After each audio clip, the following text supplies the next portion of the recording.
pure science which takes spirituality to a higher level, not confined within the rituals, but practicing what we say is, it is not just talk of the walk, but is walk of the talk. In this direction, when we move ahead, we have learned personality over here, Venerable Geshe Dorji Damdul.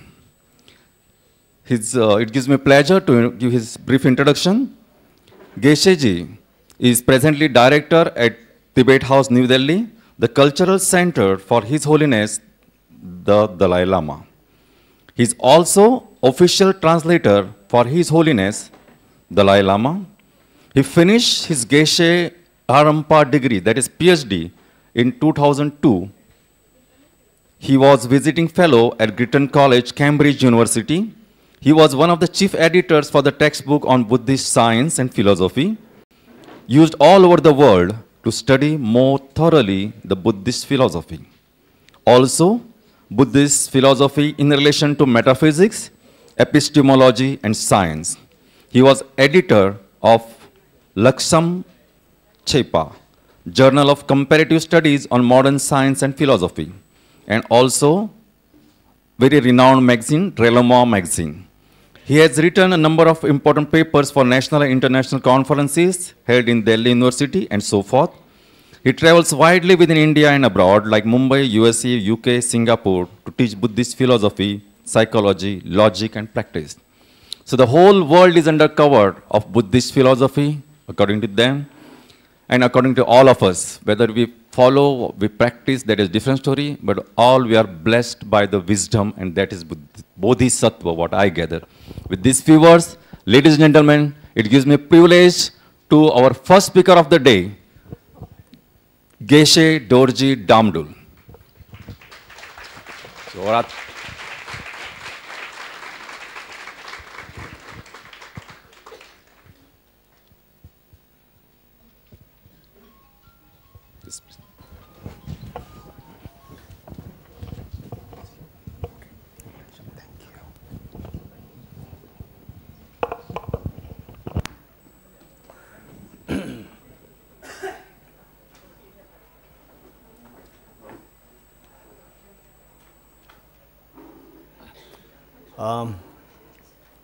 Good morning, every one of you.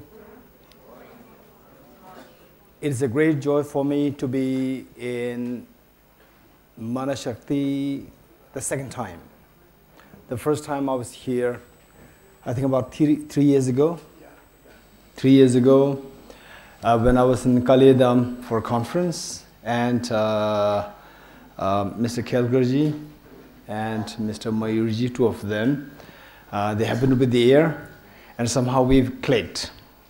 And then they trapped me and brought me to Manashakti. I was introduced to Manashakti parents, and we had the honor of exchanging some notes, some ideas. So the first time I heard about Manashakti, and particularly about the Swamiji, the Nyanananda, with Nyananandaji, I was so impressed. That reminded me of my friendship with one Hindu ashram, the founder of which was extremely amazing, great being. I was so impressed, and then I felt that the world is not dark. There are many good people, there are many lights in the world. So here, in Manashakti, the founder of Manashakti, Swami Vidyananandaji, just hearing about his personalities, very open-minded, highly knowledgeable, back in 1960s, then demonstrating such humility, and to the extent of encouraging the students, the disciples, not to keep even a picture of him, and not to even pay respect to him when the students or the disciples meet him. So this morning I was just having discussion with some of the former disciples. And also the last time when I first met Mr. Kalkarji and Mr. Mayurji and the faculties here, I was so impressed to hear all these things. So what we are discussing here today, the 3-day program at the international conference. So I think this is the right place where such conferences are held. Finally, we see that the world is going to chaos. The world is deeply, deeply into chaos, and we need people to reconstruct the world, people to heal the world, and Manashakti is one of the most beautiful places where this can possibly happen. Okay, with this in mind, okay, just very quick, say the beginning to how, before we go into the prenatal the development discussion. So let's say how the universe first started. The universe started from the left side, from the left indicating the white spot there. So that is the Big Bang. And from there in time, as you go from the left to the right, it is the evolution of the universe, starting from the Big Bang to the today. Today, where the galaxies, the solar system and everything is created. Okay, so then 0.3 million years ago, then the Homo sapiens, the human beings, started coming into being, which Charles Darwin came up with all this brilliant research. So from this, we know about the human evolution. Then we go to here, this painting. I'm sure this painting may not be too familiar to you, but this is the very interesting thing. This painting was first actually instructed by the Buddha Shakyamuni himself, and I don't want to go into the details of how this painting came into being. So if you look at this painting, there are many serious points discussed here. There are 12 points there, and okay, those at the back, can you read what is written here? The 12 points? Those at the back. Okay, good. Many serious discussions can be happening here with these 12 points. Some can even be a little controversial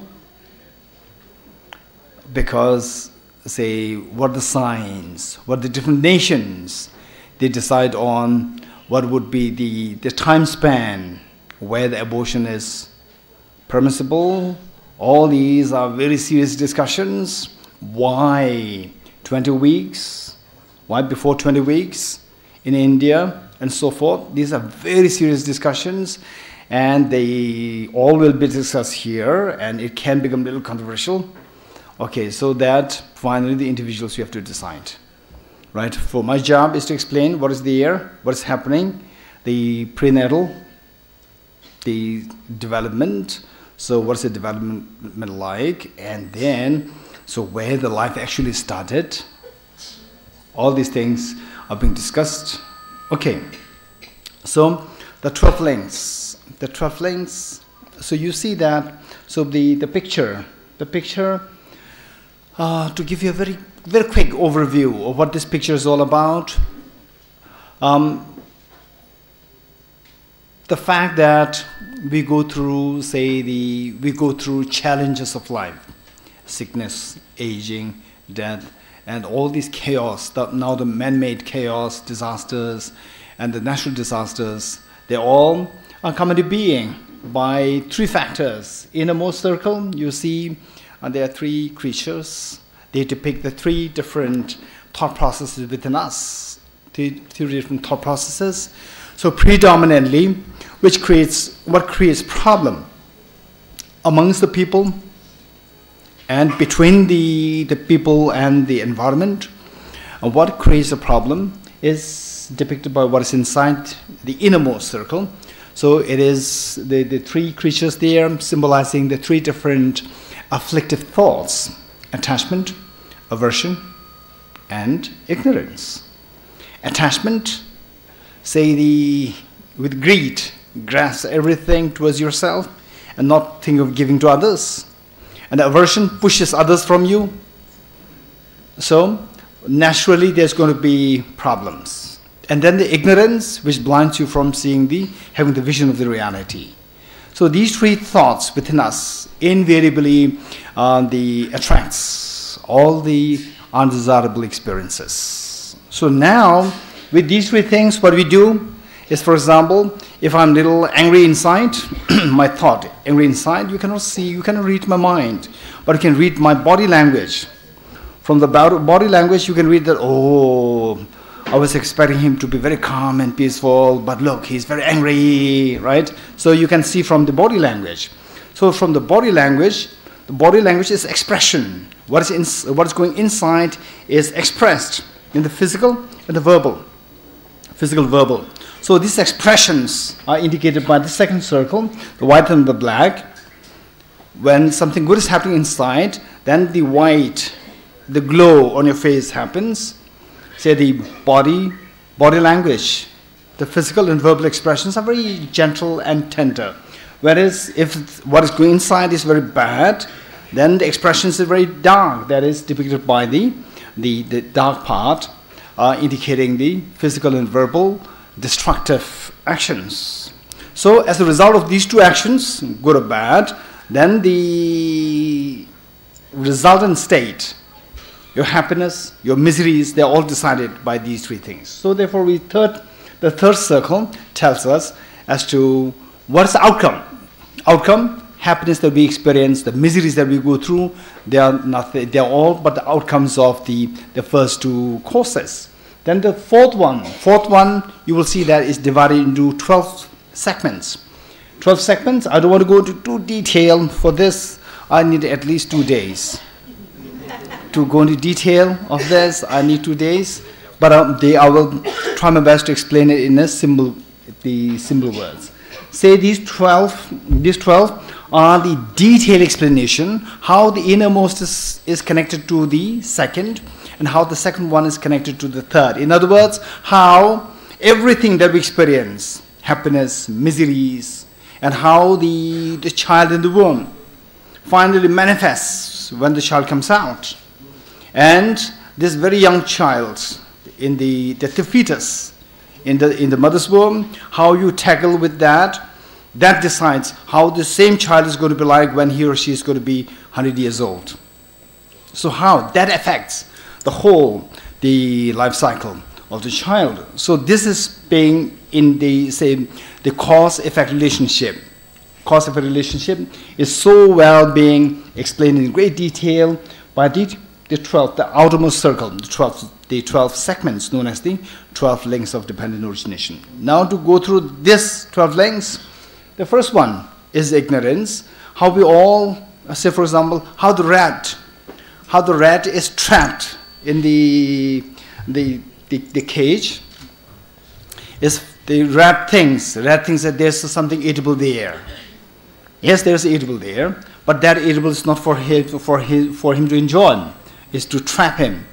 Had it been the case that the rat knows that this is to trap him or her, he or she will not go there.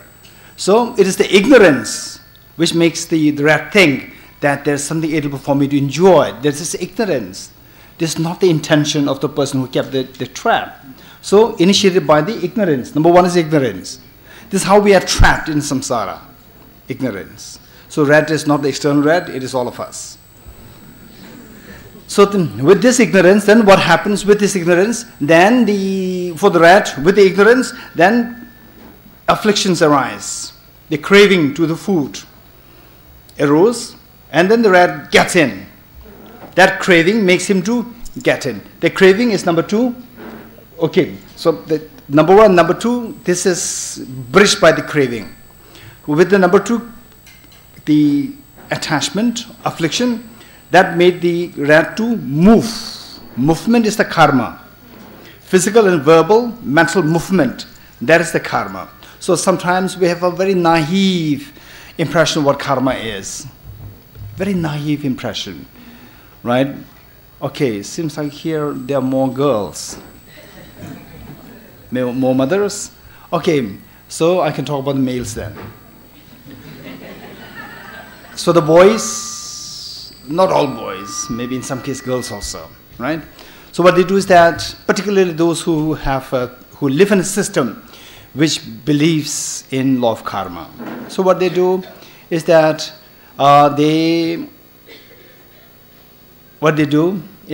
first, before exam, when they were in schools, colleges, they don't study. They find themselves in pubs. And then the mother says, no, you should be studying well. You should be studying well. Oh, no, don't worry, Mom. I'll take care of it. Don't worry. Right? Always in the pubs. Always in the nightclubs. And then finally the exam comes and then fails. And the mother says, now look, this is your outcome. And the boy or the girl will say that, Mom, what to do is my karma. Right? This is how people abuse the concept of karma. This is how the people abuse the concept of karma. Now, I don't have time to explain in detail how this karma cannot be abused. How karma can be abused. I don't have time to explain this, but this is something that we need to keep in mind, number 2, karma. So this karma that the individual person actually engaged in, so that karma leaves an imprint. For example, say, if I hit this container, metallic container, with a hammer, so that's the act of hitting. So this act of hitting leaves an imprint. Imprint is not like an external seed, but the same container gets dented. A dent is formed there. So that dent is formed on the container. So where is this karma? Where is the dent of the karma? Where is the imprint of the karma laid? Is laid on the consciousness, number 3. Consciousness, the mind.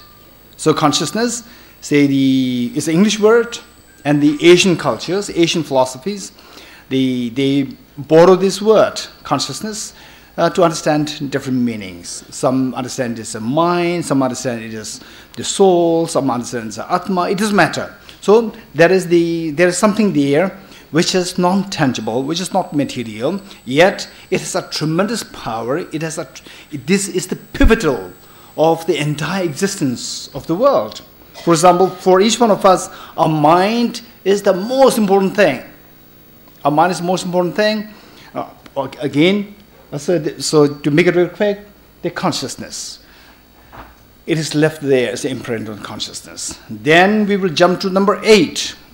Number 8 is the craving. So what happens? This imprint of all what you did is laid on the consciousness, and then towards the time of the death, what happens is that this seed is being germinated like the seed. Apple seed, you plant it somewhere. If you put water in it, then the seed will start to germinate. If I put the seed on the table, it will never germinate. So it requires water to germinate. So that number 8 craving is the water to germinate this seed towards the end of one's life. So that seed to decide your next life, that is going to be activated by the craving. Craving for you not to die. I don't want to die. That is a craving. Craving to live longer. And then number 9, when this craving becomes very intense, then it becomes grasping. Then this craving and grasping, these two will manifest the number 2, karma, into number 10. Number 2 is the dry seed. This dry seed will become a very germinated seed. And I don't know if the front rows, you can see the pictures there. Number 10 is, the pregnant woman, depicted with the pregnant woman. And then number 11 is birth. Number 11 is birth. Okay, now the point is 11, birth. So there, the conception happens in the mother's womb. The conception happens. Number 11, the birth. So then what we speak about, the prenatal stage, starts from there. So that is, you already move to the next life. Next life, the birth, conception happens, at number 11. Number 11, from there, a new birth has already started, new life has all started. So then from number 11, then what we do is we go to number 4. Then the detailed account of the development of the fetus inside the mother's womb. Number 4, number 5. Number 4 is the name and form, and number 5 is sensources. I'll explain each one of them. Number 6 is contact, number 7 is feeling. Okay, so this feeling, it already started in the mother's womb. So now to go a little into detail, say the first, for the prenatal, the development, the first thing that happens is the conception of a child in the mother's womb. Conception, according to the very standard text. When does it happen? Conception. So therefore, this is something which we really need to take care of, particularly I would say Manashakti, the sadhaks, and because you have a set of your own belief, and people, in other words, people who believe in what is known as the say a mind, atma, soul, whatever you may call it. Some people may call it soul, some people may call it mind, some people may call it atma. So when is that trapped in the mother's womb? That is not after 20 weeks. That is the first moment, right? So therefore the question is the abortion. And I was so curious because that I think a few years ago, perhaps like, I think not really a few years ago, maybe about like 10 years ago, there was the Australian girl, and she came to me and asked, what do you do? Should I go for abortion? I said, no, there's a life there. Life is precious. This life is so precious. And then she said that, but I'm not ready. The child is going to suffer. And I said, don't worry, the child has his or her own karma, right? One. Number 2, that once you have this child, you will see that this child is like a jewel for you, gem for you, right? And then after about 3 years later, when I was in Australia, she came to see me with the child. And she said, you are right. Now the center of this child, this daughter, is the center of my life. She said it. And the love between the mother and the daughter is so beautiful. So what I'm saying that this is about the life. It's not about, say, anything else. And then I read as to why the duration where the abortion is permissible in India, and 20 weeks before that. Okay, so I checked why 20 weeks. What's the clue? Scientifically, what's the clue? Why 20 weeks? Why not 19? Why not 10? Why not 5? Right? Or why not after the 20? Why not after the 25, 30? I checked it. Then the answer given was that they say that is the average. That is the average maturation, where if the child comes out, the child can survive.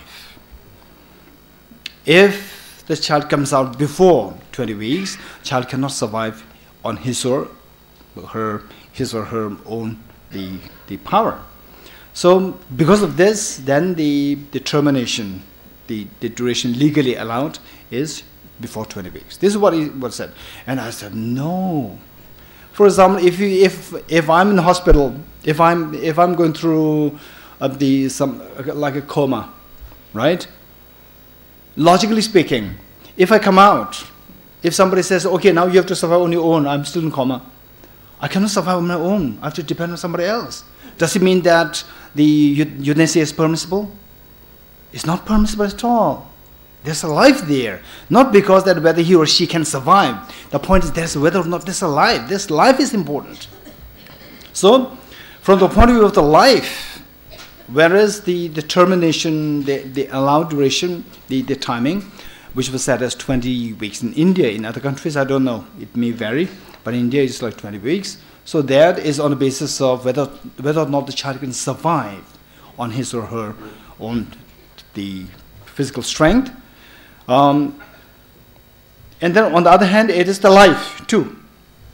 If you say Manashakti, of course, the Swamiji's blessings and Swamiji's the inspirations, so then the life is more important. Life is more important. Because of that, the conception, we should consider from the time of the conception. Okay, so I don't want to go into detail. So the conception, for that, what are the things required? It says the union of the parents, and then the consciousness or the mind roaming around that place. The spirit, in the form of spirit, we may call it a spirit, roaming around that place, and the karmic connection. Karmic connection between this, the spirit, or the spirit, I don't mean the spirit in the, the mystic sense, right? Spirit meaning a consciousness or a mind hovering around, and karmic connection, very strong karmic connection between that mind and the two parents must be there. So when these things happen, then the conception happens. The moment the conception happens, life is there. Okay, this is what we have to keep in mind. Very serious, and you may put me into debate and into trouble. Okay, so I've already said what I have to say. I don't want to go into detail more. Oh. Okay, next. Now the prenatal stage and prenatal care. So what are the stages there? Once the child is conceived in the mother's womb, what are the stages there? And then, of course, the care should be given. For that matter, the point is, what is the state? What is the state of the child, the fetus in the mother's womb, and that phase, 9 months duration, and that greatly decides what the child is going to be like till the child or the person dies. Greatly decides. So therefore, it is so important when Mr. Kelkarji and Mr. Kelkarji, when he came to Delhi a year ago, right? Yeah, I was so fascinated. In fact, it's the first time in my life, although I attended so many conferences and so forth, it's the first time that somebody came with the invitation for a conference a year in advance. That is Manashakti. I was so impressed. Yeah, thank you so much. Okay. So the point is that what the child is going to be like. So everybody, every mother, all parents, they want their children to be very successful, very kind, gentle, knowledgeable, smart, beautiful, right? But then does it guarantee that who decides? Okay, we will have a child with the blonde hair. We'll have a child with, tall, blonde hair, slim. No, we cannot decide, right? So, to a great extent, it's very accidental. To a great extent, it's very accidental, right? But there are so many things that parents can do, right? Of course, one is the substantial cause, meaning the child, say, those who believe in the former birth or the former life. And then we talk about the karma of the child. Karma of the child, meaning what the child, what kind of the genes. What kind of the genes? The genes can be spoken of in two ways. One is metaphorical and one is literal. One is the metaphorical. Metaphorical gene is, say, the karma, which I have. Okay, I don't want to go back. Okay, let's say the karma of your former life, that like 80% of who you are going to be like in the next life, is going to be decided by their karma. Their karma will decide the gene formation of this life. So the cause, they say the genes, if you inherit the genes of the defective genes, you can't do as much, right? Even if the mother is a doctor, the father is a doctor, and all the father is the richest person, the mother is the richest person, still the child can be defective child in terms of the formation, the birth. So that is greatly determined by the karma of the child, number one. Okay, say in the end there is possibility, if there is possibility of question and answers, I would be happy to explain. I'll go into the question answers. Then the second part is cooperative cause, which is care of and care for the mother at the time of the the prenatal stage. So there, the mother should take care of the physical and the mental, and people around should take care of the mother. Okay, so that there are so many experts speaking on these topics. Okay, I'll go into a little there. Okay, let's say the prenatal stage and the prenatal care. So it can be broken down into 3 stages.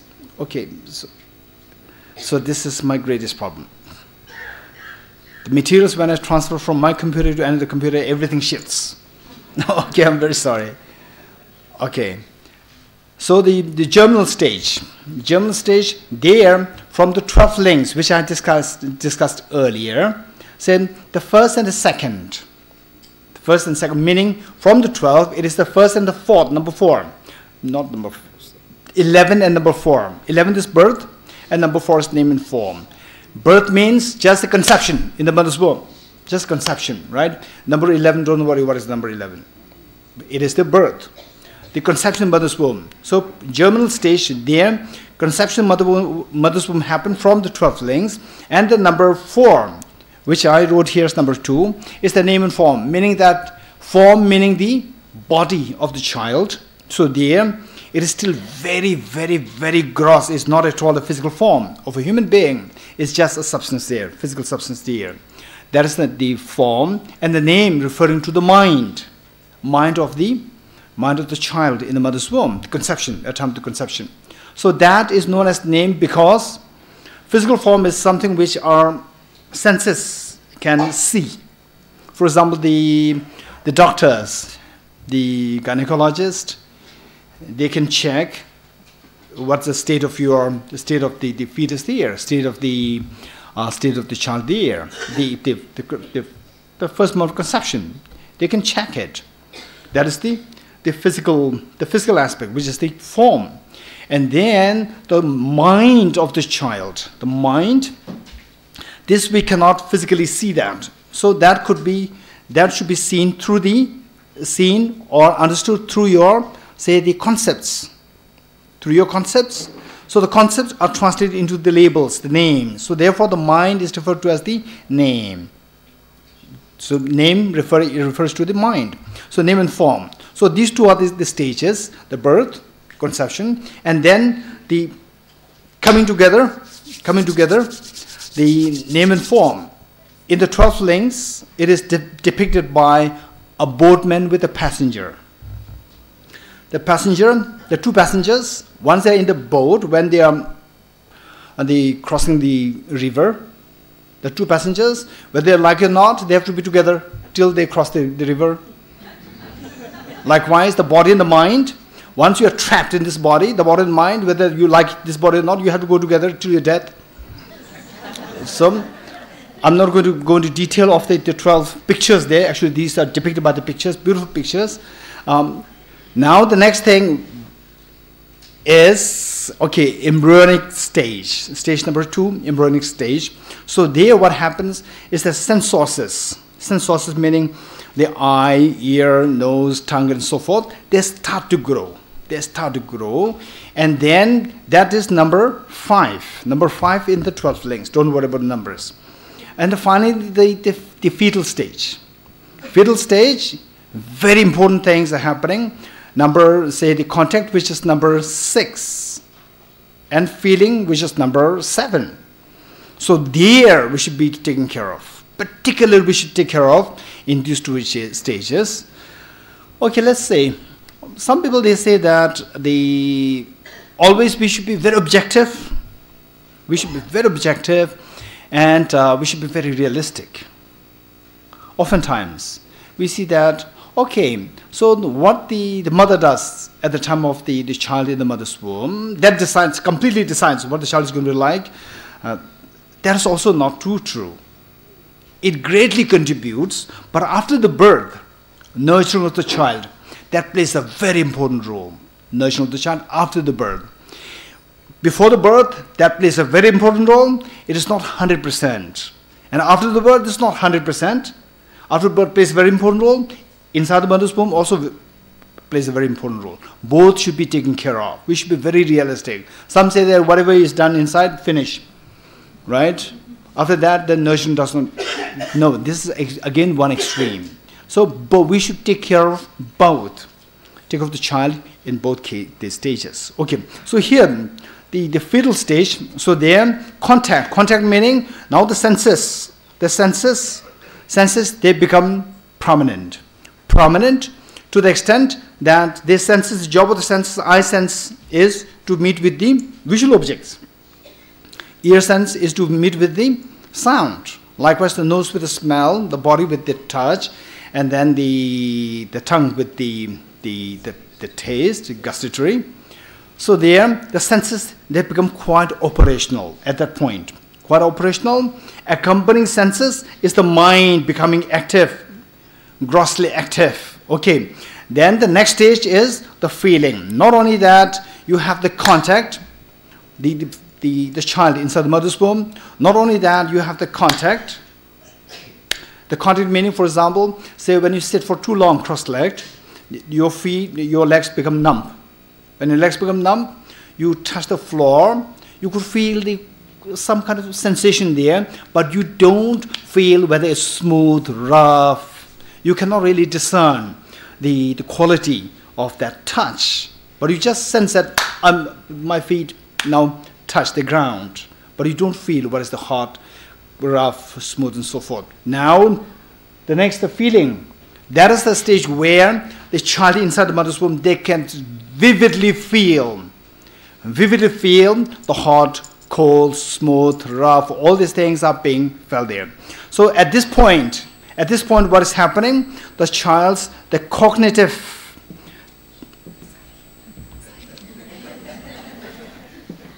okay, how many more minutes now? 10 minutes, okay, still, thank you. Okay, so the feeling. So there, the feeling, it is happening. With the feeling, two things are to be inferred. One is the very active cognitive processes are happening. And then on the basis of the cognitive, the processes, affective process also happening. Two things with the feelings. When the feeling is explained, then these two things are happening. So cognitively, how refined is your cognitive process depends on the information, how refined the information. If you get a very good information, if you're a scientist, for example, here Manashakti is keen on the many researchers. To do the research, you need to have a very precise, accurate data. Right? If the data is all wrong, the conclusion that you're going to draw forth is going to be a disastrous conclusion. Right? So therefore, finally, the cognitive processes, how refined your cognitive processes are, is determined by how refined your information that you get. So who gives the information? The mother gives the information. While the child is still in the mother's womb, the mother gives the information. And people around also contribute to the happiness and unhappiness of the mother. Right? That directly affects the child inside. So that is the cognitive process. And then on the basis of the cognitive process, then the affective meaning the child inside becomes aggressive, in stress, tension, or happy, calm. That is all decided by the cognitive process. When the cognitive process senses that there's a threat there, then the tension builds up in the child inside the mother's womb. So therefore, at this stage, particularly during the fetal stage, the mother should be taking extreme care to make sure that the mother herself is mentally very calm, peaceful, and even the people around, right? Mother can complain about, oh, I have this problem, I have this headache, this, that, so forth, and then, the husband should not say that, why? You are just complaining a very small thing, bear it. No, you should be very sensitive. The husband should be very sensitive. People around should be very sensitive to make sure that these complaints are very serious complaints. They affect the child inside. It's not the mother, not only the mother. So there, the fetal stage is so important for one to take care of. Okay, so now the cognitive and the affective development. Okay, so I'm very sorry, all these terrible things, right? Okay, so now for the cognitive development, so there, what is happening inside the child's, inside the mother's womb for the child. So the cognitive has these 4 characteristics. One is the vastness of the cognitive process. Number 2 is the clarity of the cognitive process. Number 3 is the profundity, how deep profundity, and finally the swiftness of the cognitive process. So these 4 things are there to be noted of in terms of the nature of the cognitive development. And then what should be the content matter of the cognitive development since the child is in the mother's womb, prenatal stage, from there, and then coming out. So there, the parents should be focusing on in terms of content matter, to teach the child, to introduce the child to the concept of dependent origination, that things are all dependently coming to being, that nothing is independently there. When you see things as dependently originated, then the stress level goes down instantly. That is so important. For example, let's say that, okay, let me give just one example. Say that, okay, the 3 containers. The first container having water with 0 degrees centigrade, or let's say 5 degrees centigrade. 0 degrees centigrade, it may freeze into ice. Okay, 5 degrees centigrade. And the second water with 20 degrees centigrade, say 15 degrees centigrade. And the third, 40 degrees centigrade. You put your left hand in the 5 degrees centigrade, it's so cold. Right hand in your 40 degrees centigrade, it's so hot. Stay there for 5 minutes. And then take out both hands and put in the 20 degrees centigrade water.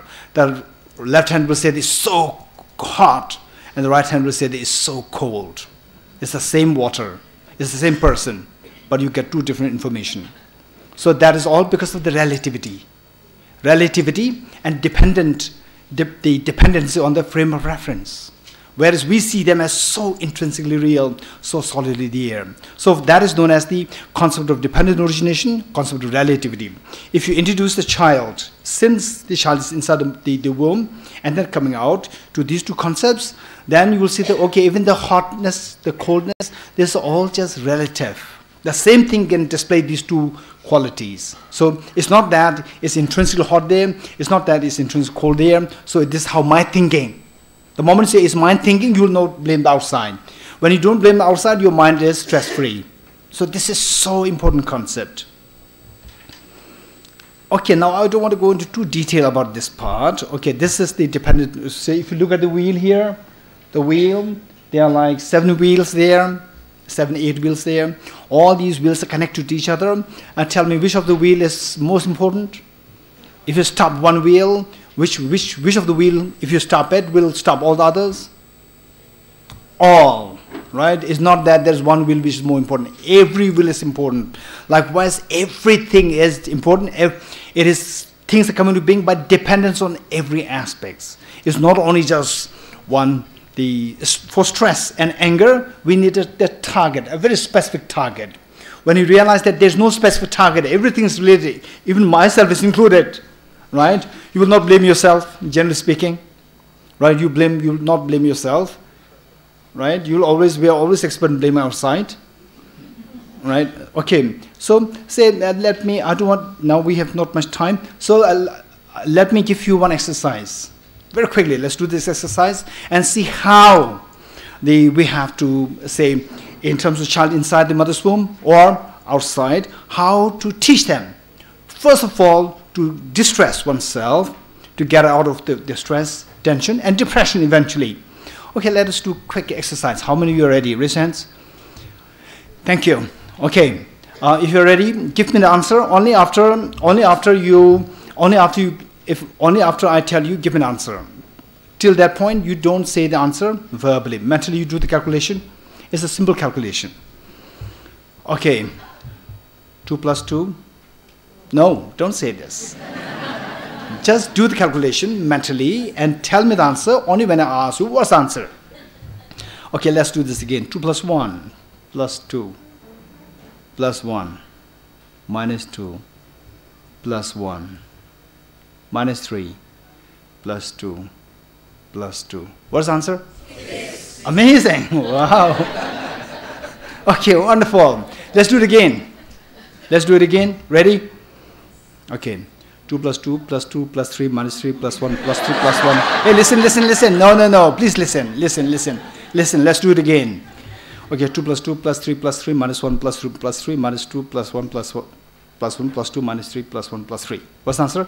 6. No. How come that you were able to give the correct answer during the first exercise, and why can't you give the correct answers to the second? Tell me why. Huh? No, raise your hands. Somebody raise your hands. We are not practiced to calculate so fast up till if we start practicing, we might be able to answer. Okay, very good. Anyone else? Why you failed to give the answer in the second case? First time the data was given so slowly and mind was given chance to comprehend it and analyze it. Second time chance was not given, it was out of mind's capacity. Okay. Anyone else? We have not used right brain. Huh? We have not used right brain. We are not used to alignment. We have not used right brain. Right brain. Okay, okay. Clear impression. Not to be there. How many impressions then the cooperation? Okay, maybe the last one. The moment you said that I'm going to give you an activity, there was a sense of competition which created anxiety. Anxiety, but in the first case, you gave the correct answer. But the second, you didn't give the correct answer. Why not? I was like, I have to come first or I have to say the answer first. No, why did you give the so then? Okay, maybe maybe the last here. Actually, the second part was fast. Oh, okay, okay. I'm fast, right? The second one, I'm fast. I said it too fast. Okay, thank you. This answer represents the answer of 99% of the people in the world. Because they never said that because my mind works so slow. They said that you said it fast.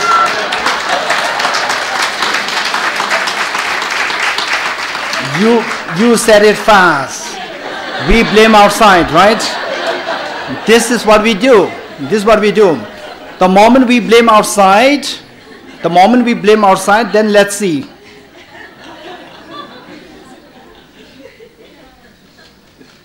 Okay, done. No problem. Okay. The moment we blame outside, why do we blame outside? Right? Say, if he says slowly, then I can give the correct answer. Right? So, which means that you have to make me say slow, right? Which is actually more helpful. If you blame me and you force me to say slowly, then the next person will come, will say very fast. Right? So when will that stop? So that everybody will say very slow. No, you can. It's not in your hand. But if you learn how to do it very fast, right? No matter whoever comes, you have no problem. So if you learn how to rectify the inside, right? All problems are solved. If you blame outside, you will never solve the problem, right? So therefore, only if we know that things out there, they're all relative. Newton spoke about the relativity of space. Einstein added the relativity of time. Then the classical Indian traditions, they added the mind, relative to mind, how a mind thinks. How a mind thinks. It is not only purely the external.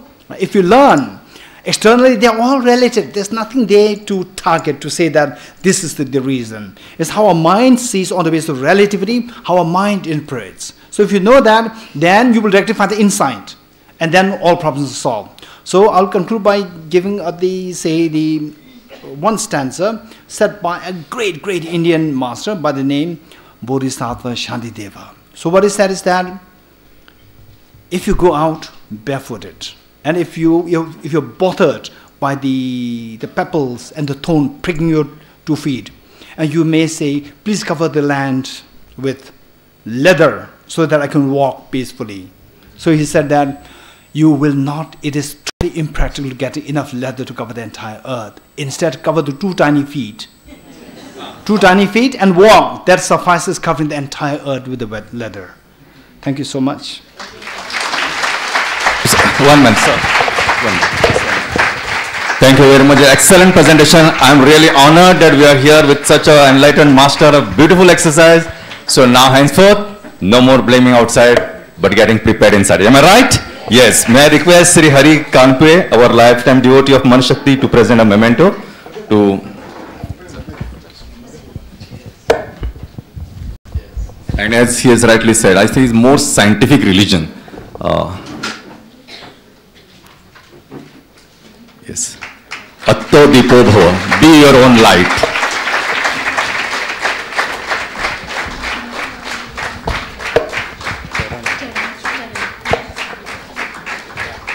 थोड़ा जोरात.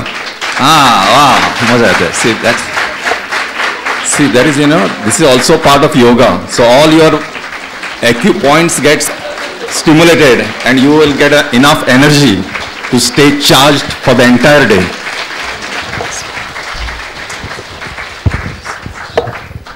Our next speaker is Charan Surdhar. She is a geneticist by academic training and works history turned epigenetics from her innermost desire to reveal the truth about our human potential. She has a BSc degree in microbiology and MSc in human genetics. She worked in the field of genetics for 13 years, identifying genetic mutations for the whole host of genetic diseases, and contributed to the scientific papers as well as textbooks. Today, she works specifically with genetic diseases, assisting to release the energy in the form of emotions, beliefs, and perception that get in the way of natural flow of body to bring about positive gene expressions. Charan leads to paradigm shift of revolutionary new field of epigenetics. She has been featured on a Hidden Science TV show and also for upcoming movie Punk Science. What I have been given to understand that YouTube is full of her creativities and different ideas, so you can link on her name and you'll get a lot of things about her. Important announcement, the live telecast of this show is going on YouTube. Even if you press Manashakti, you'll get link and you can share these beautiful sessions over here with all your friends and relatives to whichever place they belong to or wherever they are. So, in short, Manashakti is like a mind gymnastics center. So it is exercise for the mind, and this exercise, what we do, is going to remain forever. It is not like what you go to the gyms and then you lose your weight and nothing like that. So with this positive note, okay. And topic is epigenetics from conception to the life merging of science and spirit.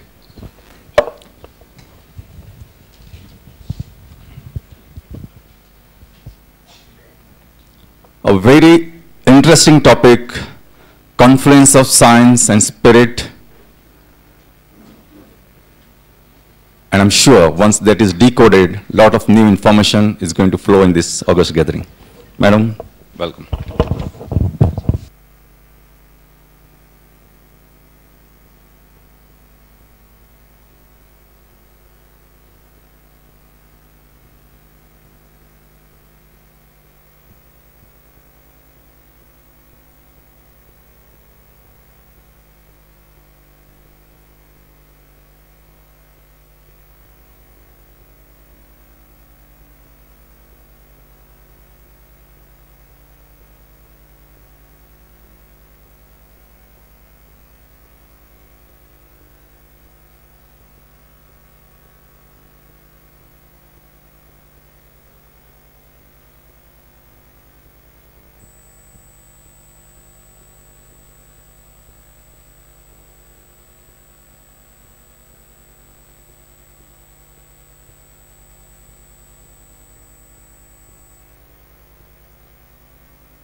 till the time we get organized technically. I think we must all watch our thoughts.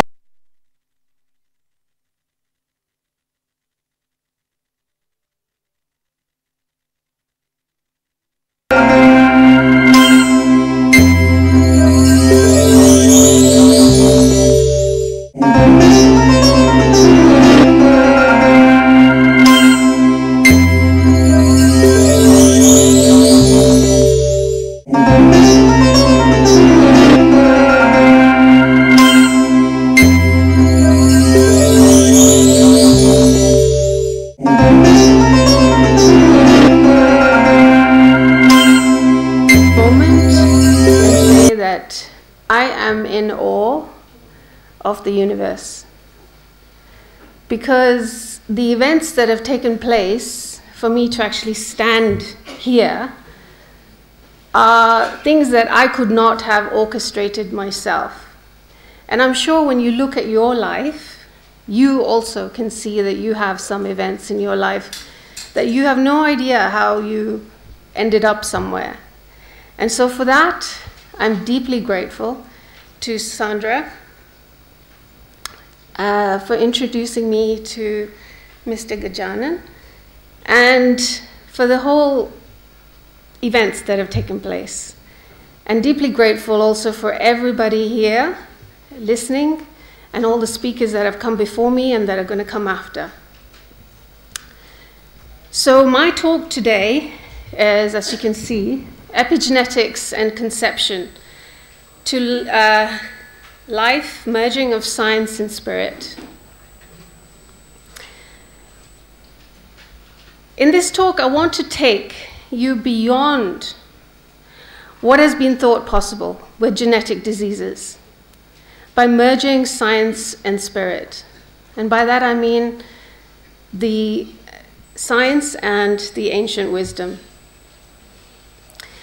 We know up till now that there's 95% of genetic diseases like heart disease and diabetes and others. And it's thought that more can be done about these particular diseases. But in my career as a geneticist and coming up, I always ask the question that there's those 5% of genetic diseases. Why is it that people say we can't do anything about that? Because if we limit ourselves and we limit our own mind, then we limit what we can witness in the world. So that was one of my questions. So why is it that that was the case? But this talk, hopefully, can dispel this and open our minds to what is really possible. Because it's our minds, our mental thoughts, as we just witnessed with the previous speaker, that allow for what is possible and what isn't. My invitation for you during this talk is open your mind and begin to see what is possible when we get our minds out of the way and when we can connect to the field of infinite possibilities, or what ancient wisdom has taught us to do, because that's when anything becomes possible. The second thing I'd like for you to receive during this talk is an actual experience of what this right here today, so that you can awaken to the power of infinite possibilities in you, because it's not outside, as we've just witnessed as well. And this is where gene, the physical, meets Om. Gene Om. Gene and Om, which is the physical meeting the infinite. And also you'll see that I love doodling. It's my approach of trying to be Picasso, but nowhere near it.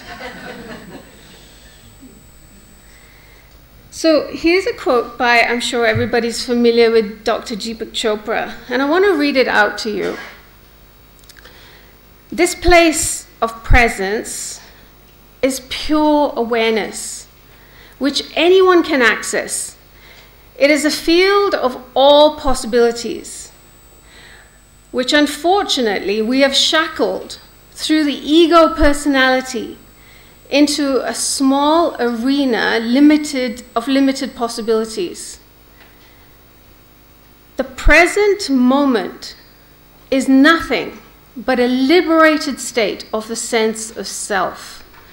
And you'll see this all come together in my talk. So presence is the magic ingredient. It's the ancient wisdom where ancient wisdom meets science.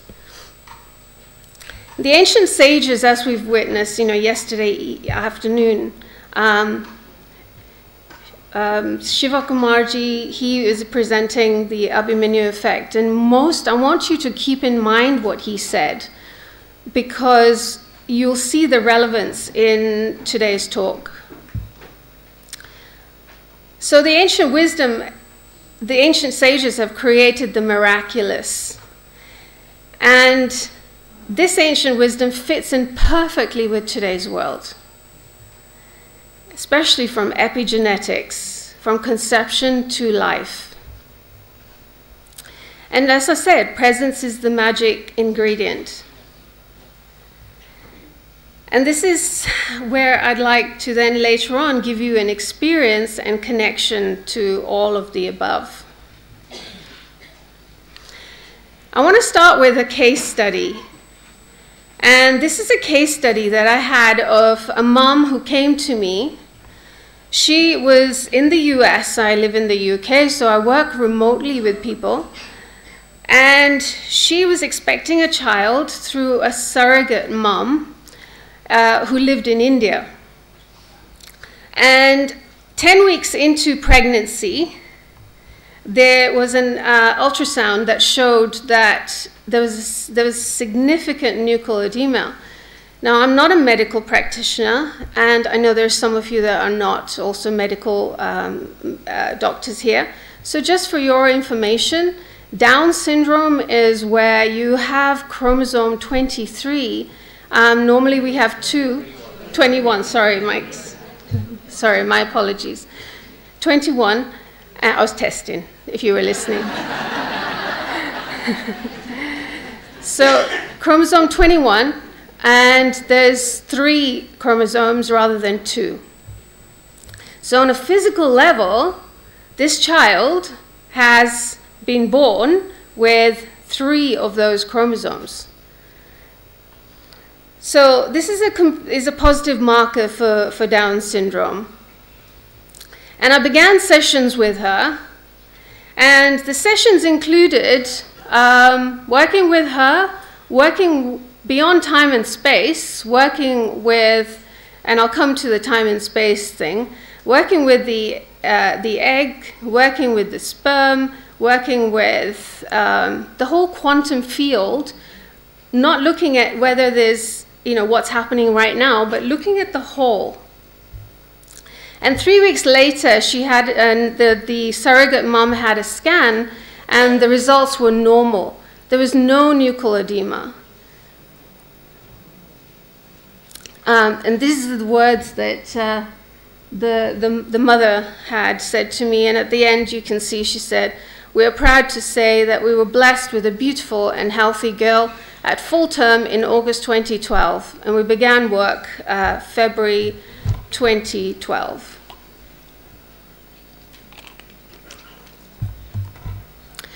So, coming to the next bit, sensations and epigenetics. Why would they be connected? If I may just interrupt, I want to just clear the sessions were with the surrogate mom? A good question. They were with surrogate mom as well as the other mom, because the surrogate mom was holding the fetus, so it was important to work with her as well. Thank you. Okay. So epigenetics, as we know, is the genetic expression is impacted by the epigenome and not the DNA itself. So what is the epigenome? The epigenome is what's above the DNA. Epi is the prefix, means above the DNA. And epigenome and DNA here in this talk, we're going to be talking about the energetics of that, because they are ultimately, when you go into the molecular structure and into the atoms and neutrons and protons, you're getting to where there's 99% just pure potential. And so that's where I'm going at. And I know that we have on the physical level the histones and the methylation that's also impacting that. But I want to take this a bit beyond that. So sensations is what the DNA hears. Okay, so I just repeat that. Sensations that you feel is what the DNA hears. Sensations are the direct experience of the epigenome. So what is the epigenome made up of? It's made up of your own traumas in your life and beliefs, whether there's yours or the ancestral. And I'll cover that as well. And the energy of your ancestral traumas. There's a lot of other studies, and I'll go through some studies now to show this. So this is what makes up the epigenetic inheritance.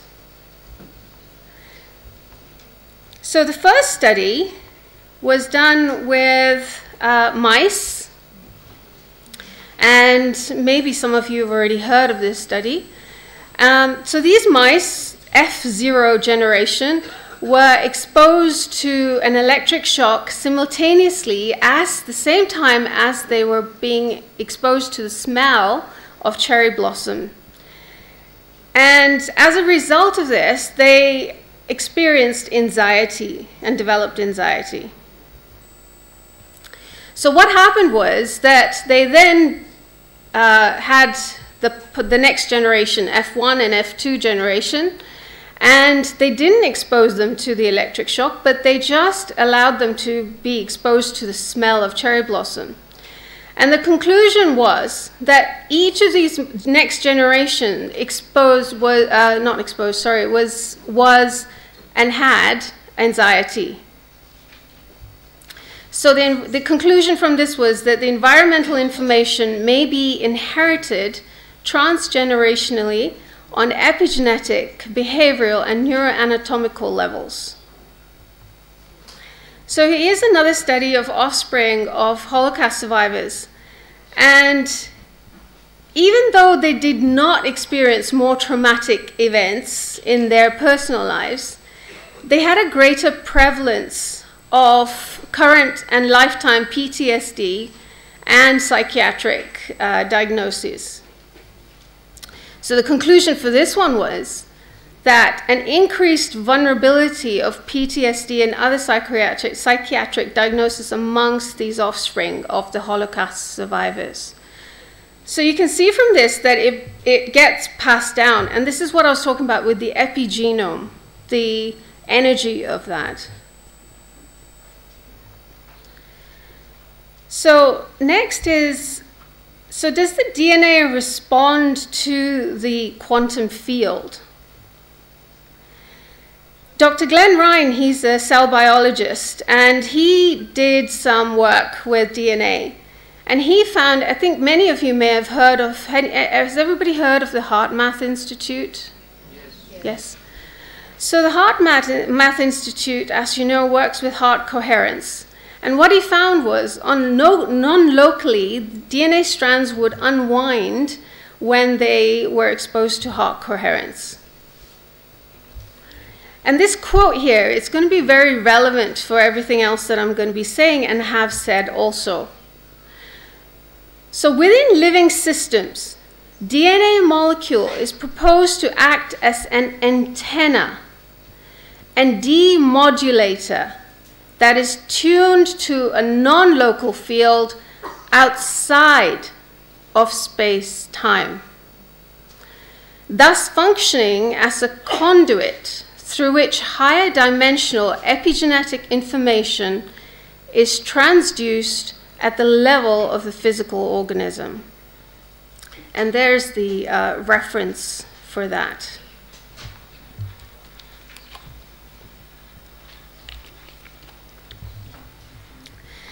So the data presented in this particular study supports the concept that cell-level processes can be influenced by human intention, mediated via energetic interactions. And I want you to just reconnect to Deepak Chopra's quote about presence. Well, he didn't say presence, but that's where I'm going with it. So, has anybody here heard of wave genetics? Just Sandra? Okay, so just one. Okay, good. Because I found this very, very fascinating. Peter Garev is a Russian scientist who did some studies with the work he's doing, and what he found was DNA absorbs light photons, causing the photons to spiral through the DNA molecules. So what he did was a very interesting experiment. So he took, I just get it the right way around here. So he shined a laser beam through a developing salamander embryo. So the beam shone through the salamander embryo and redirected that light beam to a developing frog embryo. So here's the frog. And the frog embryo DNA completely recoded itself with the instructions and hatched as a salamander.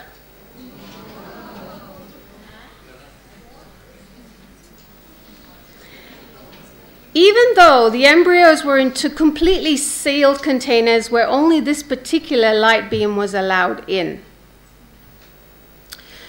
So the conclusion here is frequency of the light influences genetic expression. So here, as I said at the beginning, to open your mind to what is possible and how much our heart, as Shivakumarji said yesterday at the end, about how much our heart, it plays a role in this. And we can really go beyond what we have thought is possible. And this is the reference for that. This also takes me to that it's beyond what we have thought about, and it goes beyond time and space.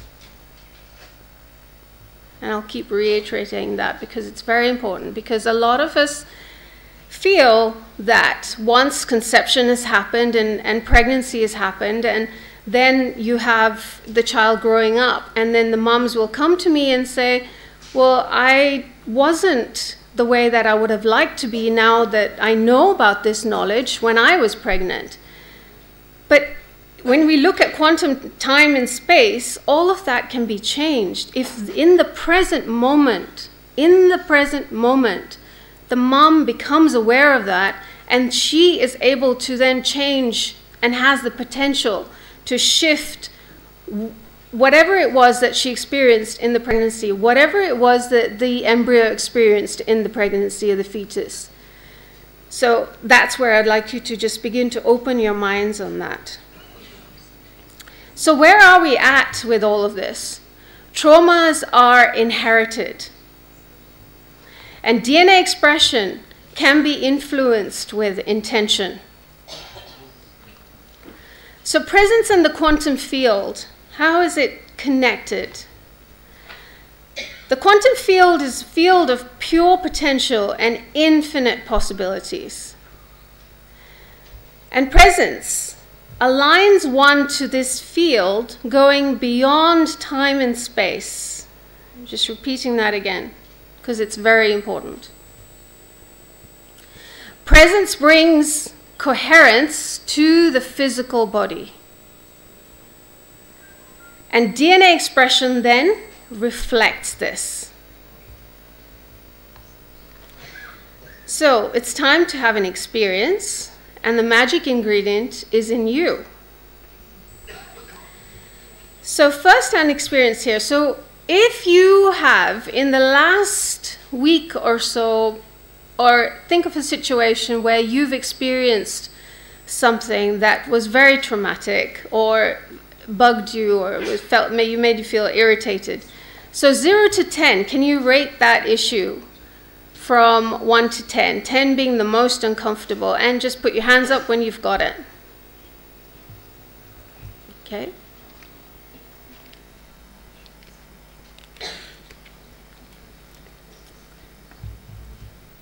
Okay, everybody got it? Think of an issue which bothers you emotionally. Maybe your spouse said something. Maybe your children said something to you. Maybe you reacted and judged yourself. Whatever it is. Got it? Okay.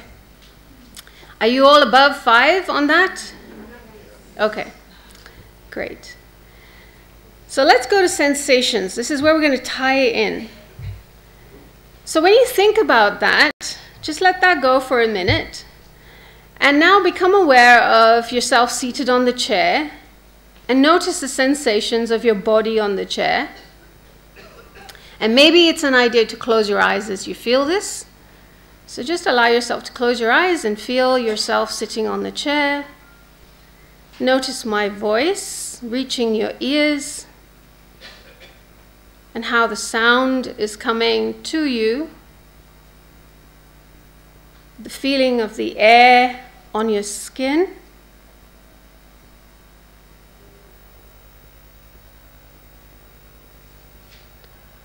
And begin to notice where you feel that in your body with regards to that situation. There's some sensation, whether it's a warmth, whether it's a tightness.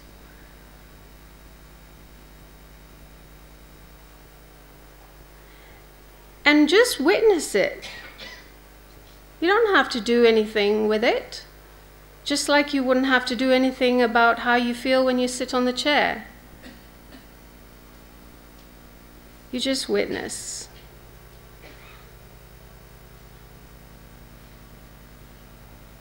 And you may begin to notice that it moves, and that's okay too.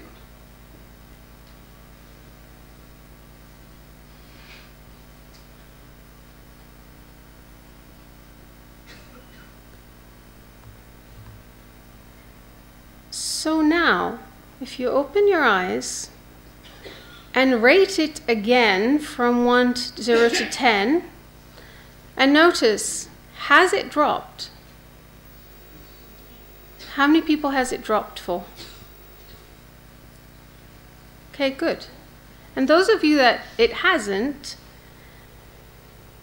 it may be because you don't feel, or whatever reason, but when you repeat the exercise, it most usually just, it does.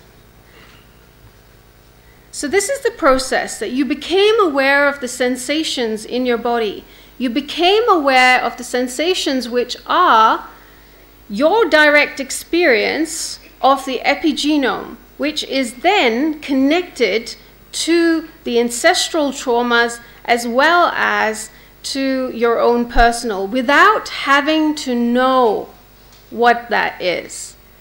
You, in this moment, shifted your genetic expression just by that. You had no judgment, and this is an important point, no judgment. So presence is what is in the moment and allows for shift in experience in life. So I propose that presence can shift DNA expression. And so that could be meditation, yoga, but I'm talking about presence in our daily life, in every moment. That is where genetic expression can shift. And this integrates the frequency of ancestral traumas to the frequency of wholeness, because we're connecting with the frequency of the infinite possibilities And within that, straight away, we begin to connect to that wholeness. And this is where science meets ancient wisdom.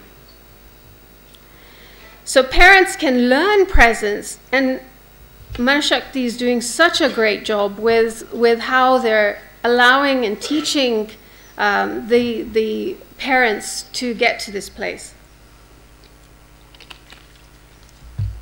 So it can be utilized pre-conception, during conception, and pregnancy. And we've already heard the benefits of this.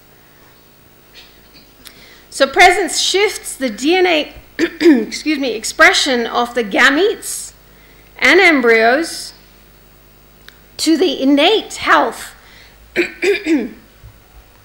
instead of responding to ancestral and parental trauma, which is the epigenome. It puts a stop to transference of genetic disease. It impacts parents, the child. It also impacts the other children in the family and future generations as well. And going back in time to the ancestors or where the original situation was where that happened. And if you go back to the example of the mice, that would be that, say for example, the F2 generation of the mice smelling the cherry blossom, doing the presence work. I mean, if you can imagine mice doing presence work. Maybe they are already present, I don't know. But if they did that, then that would then clear the trauma of the F0 generation as well as F3, F4. So then how do I know that? Well, recently I came across a study. This is the reference for it. It's on Facebook because I've tried to look for the reference. I couldn't find it, but I did hear about it in this particular talk. And it's by an organization or Consciousness and Healing Initiative, which is the short form CHI. It's in the US. And it's Bill Bengston and Dean Radin study. So what they did was they injected mice to predispose them to cancer. And these mice then developed cancer. What they did was then they performed healing, and the word I use is presence, cured all mice. All mice in the healing group were then healthy. The control group didn't receive any healing and didn't heal. But F1 and F2 generation of mice were injected to induce cancer as well and did not develop cancer. So the work that we and all of you are doing with the families, the impact is beyond and beyond. As Mr. Gajanan was saying that yesterday, that we impact thousands, and that is true. So here's a study, case study that I have. It was a cystic fibrosis child, and if you remember what I said earlier about this is one of those 5% of cases that have been thought to not have any impact. You can't do anything about it because it's a genetic condition. This is Nadia. It's a real picture of her given to me with permission from parents. And that's not her real name. She's in the US, was diagnosed with cystic fibrosis. The prognosis was that she was going to live up to 7 or 8 years only.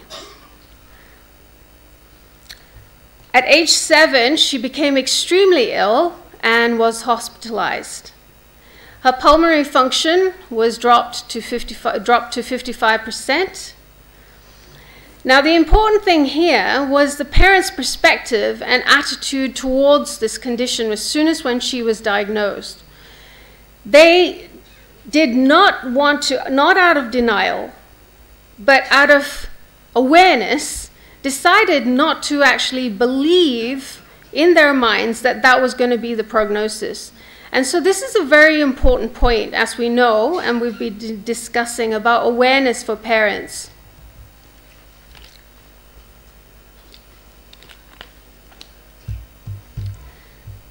So I worked with her for a few months, and her life returned to normal. She's now 11. This is a picture of her just very recent, and has attended school as normal and gets the odd cold and recovers. And for those of you that don't know about cystic fibrosis, it results in lung condition with mucus buildup and a lot of infections. And so having a cold would be detrimental for her, but she's recovering. And this is such a deep, daily case study for me, because it helped me with my question of, is it possible for those 5% to really shift? And I was open to that possibility. And then, as I said, you know, in deep gratitude to the universe and God and the divine, because that, when we believe in that power, anything is possible. So here's another Downs case study. Sophia is not her real name. She was from Italy, was diagnosed with Downs in the womb at 12 weeks. And parents approached me to work with her. Further investigation, during the 3rd trimester of pregnancy, she was normal. And again, if you remember, this is an extra chromosome. I'm not going to test you again. So she was born normal and now close to 2 years old. So the DNA aligns to the frequency of presence. And by presence, I'm really talking about the divine. You can use any word you like. In all cases, I worked with presence for each of these children, the parents, and the whole in that quantum field. It was beyond time and space, with the egg, the sperm, prior to conception and during pregnancy. And this aligns the DNA to the innate health, the frequency of presence, because the divine has its own frequency, and that encompasses everything. And it's integrating. As soon as we become aware of presence, we're integrating all the ancestral traumas and parental influences without even having to know the root cause of that. So presence is the magic ingredient. And here's a quote. Use your own light and return to the source of light. That is called practicing eternity, Tao Te Ching. This is the ancient wisdom. It's the frequency of the epigenome that epigenomic effects are negated and integrated into wholeness. And DNA expression aligns with pure source, which is the divine. And pure source is the field of the infinite possibilities and pure potential. So to repeat the quote again, so now that you've heard all of that, you may be getting it in a broader perspective. This place of presence is pure awareness, which anyone can access. It is a field of all possibilities, which unfortunately we are shackled through the ego personality, through our beliefs, through our emotions, through things that go beyond what we even know that we have in the epigenome. And that, by that I mean the ancestral, into a small arena of limited possibilities. The present moment is nothing but a liberated state of a sense of self. So to conclude, it is the importance of presence. If the importance of presence, thank you. If the importance of presence can be taught to parents prior to conception or even during pregnancy, it can shift, in fact, I'll add, even after the child is born. It can shift the frequency of the genetic expression in them, their gametes, and the child to be in alignment with the field of infinite possibilities in the quantum field, which what you've witnessed with the case studies I've shared, outside of time-space continuum of personal and ancestral traumas. This is where magic and the merging of science and spirit happens. It is where Jin, the physical, meets Om, the infinite.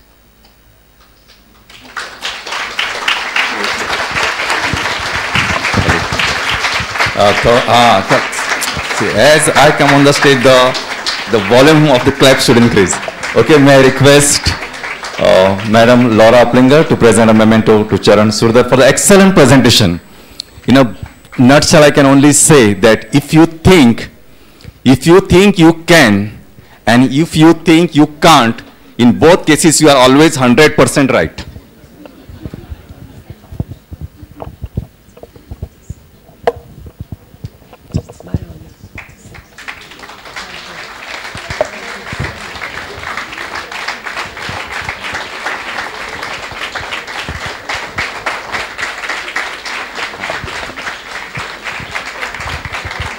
Yes, thank you very much for excellent session. And now we are moving straight to the modern science. The speaker for this next session is Dr. Sanjay Gupte, a very renowned obstetrician and gynecologist practicing in Pune, well known across India as well as in the different countries.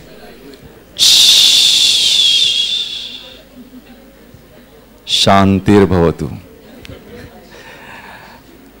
He has got many honors and he has blessed so many organizations, I should say. He was co-chairman of FIGO Ethics Committee, president of FOXY 2013, president DIPSI 2013, national convener. The best quality of intelligence is listening. National convener, Save the Mother and Newborn National Initiative. He had been Secretary General, World Justice Organization, member Central Supervisory Board of PCP-NDT Act, member Ethics Committee, Medical Council of India, Chairman Ethics Committee of Maharashtra Medical Council, ex-honorary associate professor of BJ Medical College, Director Gupte Hospital and Center for Research in Reproduction, PG Institute for Gynec and Obstetrics, national consultant in medico-legal and ethical issues in obstetrics and gynecology. The topic is full of Matru Vatsalya, what I said yesterday. That is epigenetics of breastfeeding. With this, sir, floor is yours.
broadcast going on YouTube.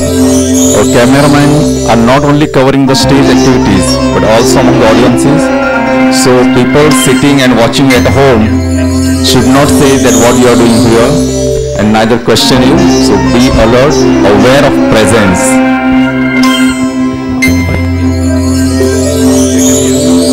Can you hear me? Great. Yeah.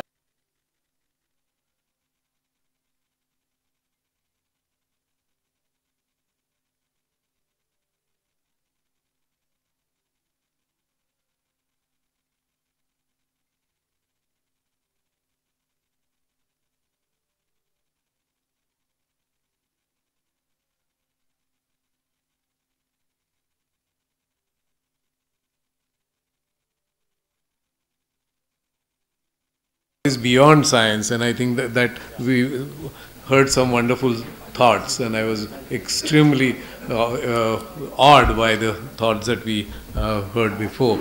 You know, well, how many know the science of genetics and epigenetics details? Okay, so I think yes, some primer will need to do, because I think comparatively very few people raise their hands. So let's start with first the thought of what we are talking of today is breastfeeding. And why is the breastfeeding important to the world? You know, apart from the epigenetics that we are going to talk of, is, and there was a Lancet survey done in 2016, and what it said was that if we improve the breastfeeding situation in the world, it will prevent 800,000 annual deaths. It will reduce the annual medical cost by 2.45 billion in US alone, and triple that in the whole world. And increase IQ in the children and adolescents, and decrease obesity, overweight, and type 2 diabetes in the world, and decrease the childhood leukemia. So those are the great benefits to the world through the breastfeeding. But the question is, naturally, how can breastfeeding in perinatal period have a profound effect on long-term health, isn't it? Especially when the duration may be at the most 1 year, maybe sometimes 6 months, or sometimes even 3 months, and how does it make a difference? And that's where, when we talk of that, we have to go back to the science of genomics and genetics, and then try and relate the two and find out really what is the cause and effect relationship. And that's why we are going to go to a little introduction of genomics. The complete sequencing for human genome is done in 2001, as you are all aware, and we have now 3 billion chemical bases comprising of 46 human chromosomes and approximately 25,000 genes. They've all been mapped. We can all get our genome mapped to the detail, to all the 3 billion chemical bases in now barely for maybe ₹1,00,000, even in India, which in 2001 cost $3 billion for the first genome project. So there has been a huge progress in this particular field. And by now we know that the genes carry instructions to build the proteins, and proteins, as we know, carry out the bulk of cellular functions in the body. But the formation of proteins requires an intermediate step, and that step is called as a molecule called as RNA. And thus RNA converts genetic information into proteins, which are the functional elements. So genes are there, that genes has to be read, the RNA does that job, reads it and takes it to the ribosomes, and where the instructions are given to form the proteins. This is like a factory function there in the cell. Right. Okay, it moved ahead. Now, what is the epigenetics? So, not everything is based on genetics, because then we wouldn't have been able to change anything, and that's why the epigenetics is important. So, it's not only nature, or it's not only nurture also, it's both together that the things really make a difference. So, the wonderful studies that are done are basically on the twins. And because twins have the same, especially identical twins have the same DNA, but they behave differently, as we see. And so the twins separated at the birth, are the ones which are used for these, studies of genetics and especially epigenetics. And believe me that the maximum studies historically have been done in Bollywood. All of them, okay? And that's a surprise. Okay. But coming back to where we are, there are same DNAs, but different home environment, in these pages. So the one kind of twins will be there, the DNA will be same, but they are, brought up separately. And what we see, the IQ and the scholastic activities remain more or less the same. But, other things, the behavior and the habits do change, in these, conditions. So nurture is there. On the other hand, there are identical twins in the family, but still differences are seen in food, sports, or music performances. Asthma, autism, bipolar disorders can also be seen in one of the twins, in the same family, though DNA is also same. So how can that happen if the DNA is the same? So there is third important part, and the third so-called power we can say, and that is the epigenetics. So nature, nurture, and epigenetics, it maybe we call, it's a part of nurture, but still it's a little different as we see. So what is epigenetics? Epigenetics is the study of changes in the organisms caused by modification of gene expression rather than alteration of the genetic code itself. So the genetic code remains the same, we can't change that, but the expression of these genes can be checked, and that's what we have been talking about right now, and the previous speaker wonderfully told us how it can be done actually.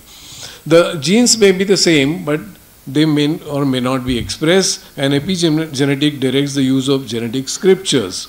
If genetics is hardware, epigenetics is the software. Sorry. We need to go back. Yeah. So in what happens in early embryonic life, every cell that the embryo has actually has same DNA. Then how come one cell becomes a neuron cell, goes in the brain, how come one goes in the kidney, how come one goes in the muscle, and how do they know what they are supposed to do? So that's basically also is a part of epigenetics, because they get signal from each other, they get signal from the whole network inside the body, and that's how they behave. So when they are going to do that, other signals are also going to affect. And the other signals are what we are going to eat, what drugs we take, what is the environment we create, and all these are going to affect these cells, the function of these cells, and that's why we are all different. Mind you, 99.99% of our DNA as human beings is absolutely the same, but still we are different because of that 0.1% plus the epigenetics that is imposed on the genes that we have. Right. And this is again an example of the mice. A particular mice called as an agouti mice. It has particularly an agouti gene, which is an additional gene to what usual mice have, and that's why these mice usually are fat mice, and they have yellow colored coat. And one of the first experiments that was done in this was that these mice were fed vitamins, or B12 vitamins and micronutrients like choline. And what they found was, when they were not fed, the next generation was the same. But when they were fed with this, the next generation could become normal.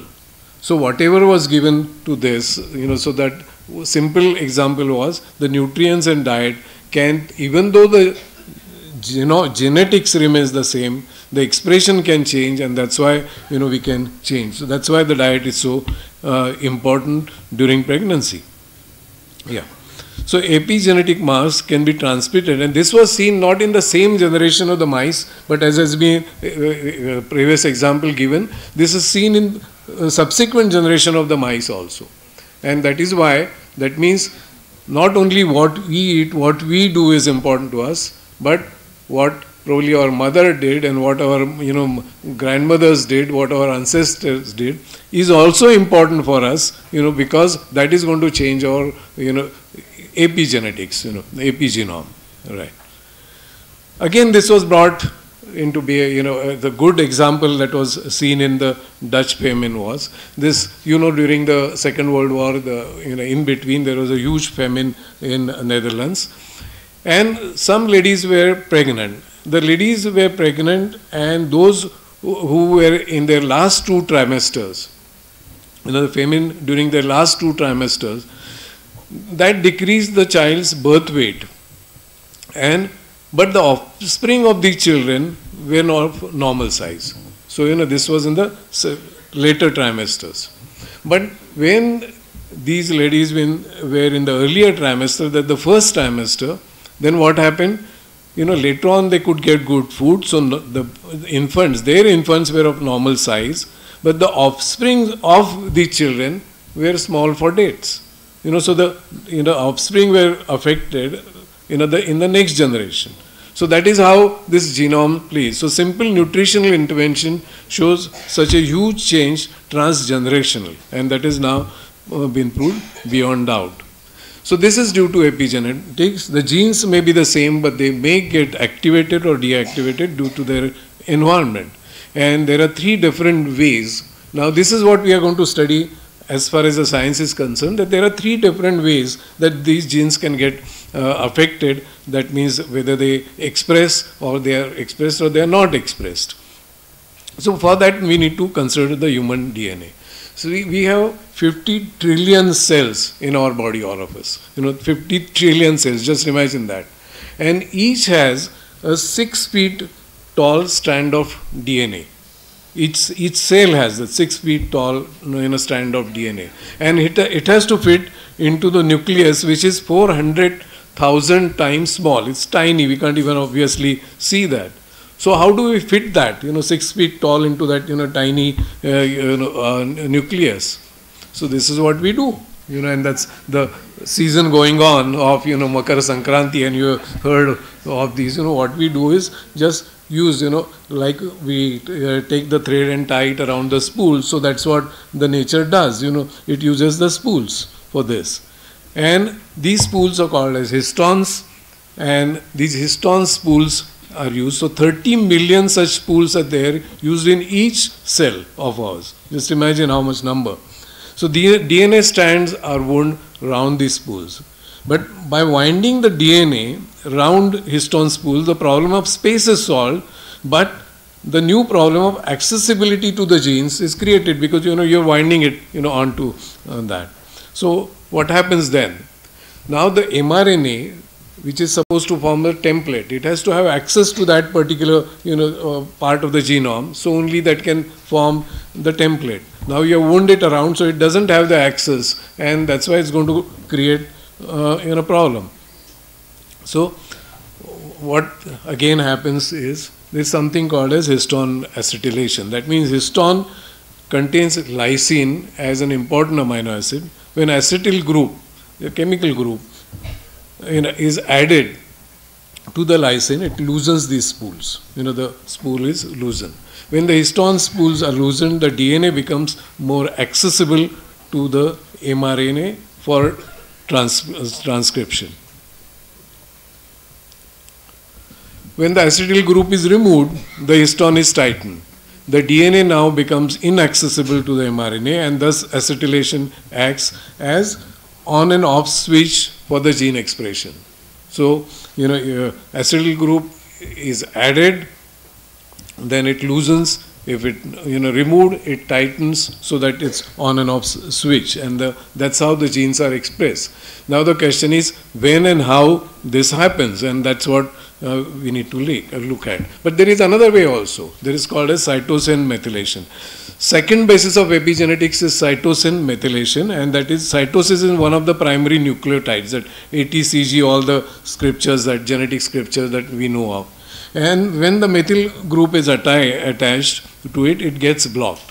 So cytosine methylation thus turns off that gene. So it's only an off switch. It's not an on switch. But that off switch is very important, because when we are actually conceived, when a baby is conceived, the baby has a lot of genes which are actually wrong genes. If they are let loose, there can be havoc in the body, and many of these genes automatically are methylated, and that's why we don't get cancers so often that we otherwise would. But there is third way also, and that is again an ingenious way, and that is called as the microRNA way, and that is post-transcriptional way. What do we mean by that? That we said that from the gene, a template is formed by mRNA, and this mRNA goes to the ribosomes in the cell and gives instructions to form the proteins. Now, if part of that mRNA is blocked by what is called a microRNA, then the protein which will be formed will be a different protein than what is intended to. So microRNAs also play a role in actually covering this. So the microRNAs block part of the mRNA, and this affects formation of the proteins. As you can see here, the microRNA is blocking the part of that mRNA. Now what do we see? Now we come to our actual topic. What we see is that more microRNAs are in breast milk than any other body fluid. You take any, you take CSF in the brain, you take saliva, you take whatever fluid in the brain, blood or whatever, you won't find so many microRNAs as they are in the breast milk. Trillions of microRNAs are there in breast milk. Not only that, if you take the mother's milk and compare it, like here they have done, one, in 2 and 3 type of mothers, you compare that, analyze it chemically, whatever you do, and for microRNAs, you will find that this milk is, though essentially the same, the microRNAs in this milk is different. And then that means this milk is going to affect that baby differently. That's how it's important for that baby, and that's why it's very important for the mother also, to have this breast milk which is of a good quality, so that it goes to the baby and creates some good effects. And that's where the breastfeeding becomes extremely important. So microRNAs, we have seen that they control the epigenetic regulators, and microRNAs in breast milk help in switching on and off the genes. So the genetics may be the same, but the breast milk may be able to change and create differences. And why this is important? In breast milk, there is what is called as LEP, increased breastfeeding will cause less LEP methylation. What do we mean by that? Leptin is a hormone produced in the stomach causing satiety, and methylation of leptin gene is stopped by breastfeeding. So LEP gene is kept active by breastfeeding, and this allows satiety, and that's why it prevents obesity in the infants. So which is very vitally important for the infants, for preventing later on diabetes and so on also. Sure. Sure.